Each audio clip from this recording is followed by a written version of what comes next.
కాని కాని కాని కాని పాత్రికేయ మిత్రులకు నమస్కారం. ఈరోజు ఏ కాలనీ?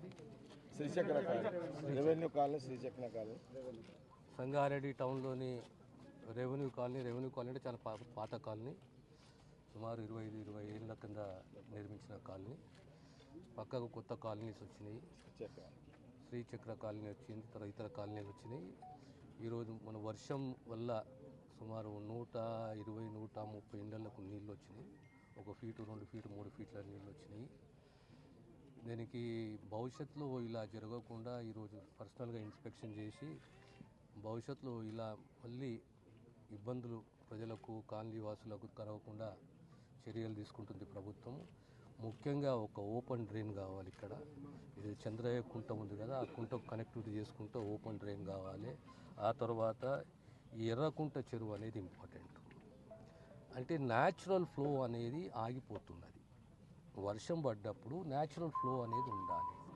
ఆ నీరు పోవడానికి ఓ దారి ఉండాలి. దానికి అబ్స్ట్రక్షన్స్ వల్ల తూము చిన్న కావడం వల్ల ఈ పరిస్థితి ఏర్పడ్డది.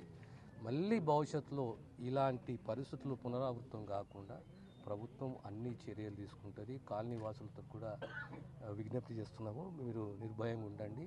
ప్రభుత్వ బాధ్యత. మా స్థానిక మాజీ శాసనసభ్యులు జగ్గారెడ్డి గారు, నేను ఈ కాలనీని సందర్శించడం జరిగింది. భవిష్యత్తులో మళ్ళీ ఇలాంటి పరిస్థితులు పునరావృతం కాకుండా తగు చర్యలు ఇరిగేషన్ డిపార్ట్మెంటే కానీ మున్సిపల్ డిపార్ట్మెంటే కానీ తగు చర్యలు తీసుకుంటాం. చెరువు విస్తీర్ణం ఎంత ఉంది సార్? ఎంత? 19 ఎకరాల చెరువు. 19 ఎకరాల చెరువు. దాని కింద ఆయకట్టు పెద్దగా ఉన్నది. ఈ కాలంలో ఏమైపోయిందంటే పట్టా భూములన్నీ కూడా ఒక దాని ఏమంటారు ఇల్లు, కాలనీలు, లేఅవుట్లు, ఇల్లు కట్టుకోవడము, ఇది సహజంగా అన్ని జాగాలో ఉన్న పరిస్థితి. కానీ దానికి అనుగుణంగా మనం న్యాచురల్ ఫ్లోని ఎక్కడ కూడా మనం ఆపకూడదు. ఈ న్యాచురల్ ఫ్లోని ఆపడం వల్ల ఇప్పుడు ఎర్రకుంటున్నది, చంద్రయ్యకుంటున్నది. ఈ కుంటలకు వచ్చే నీళ్ళని మనము ఆ ఏరియాలలో మనము దారి ఇవ్వకుండా ఇల్లు కట్టుకుంటే కూడా ఇబ్బంది అవుతుంది. కనుక పెద్ద డ్రైన్ అవసరం ఉన్నది. తుమ్ము కూడా పెద్దగా చేయాలి. ఈ 2 చర్యలు కూడా ప్రభుత్వం తీసుకుంటుంది. ధన్యవాదాలు.